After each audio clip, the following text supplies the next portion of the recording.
এই ফুটি অ্যাপ আবার ওপেন হয়ে গেছে দেখতে পাচ্ছ। তা এখন আমরা টাকা উইথড্রল করবো, দেখবো উইথড্রলে হাত দেবো। আমার ভাইপোর ৭১,০০০ টাকা মরে গেছে, ফুটি অ্যাপে খুলছে না। ভাইপো এখন খুব মানে খারাপ হালতে আছে, দেখো তোমরা। ফুটি অ্যাপ আবার দিয়েছে ওপেন হয়েছে, তা ফুটি অ্যাপে আমরা টাকা তুলবো, দেখবো টাকা উঠছে কি উঠছে না। আমরা ফুটি অ্যাপে ফুটি অ্যাপে আবার আমরা টাকা তুলবো, দেখবো আমাদের হচ্ছে কি হচ্ছে না উইথড্রল। এই ফুটি অ্যাপ আবার ওপেন হয়ে গেছে দেখতে পাচ্ছ। তা এখন আমরা টাকা উইথড্রল করবো, দেখবো উইথড্রলে হাত দেবো।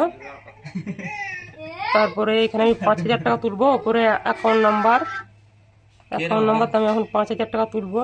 তা প্রথমে যেটা ছিল ইমেল আইডি এখন আছে, SMS-টা হাটিয়ে দিয়েছে। এখানে আমি আমার ৬টা মোবাইল নাম্বারটা দিয়ে দেবো। তারপর এখানে যখনই কোড দিছি বন্ধুরা, তখনই কোডটা আসছে না। তা এখন ফুটি অ্যাপে টাকা উঠবে না, উঠছে না টাকা।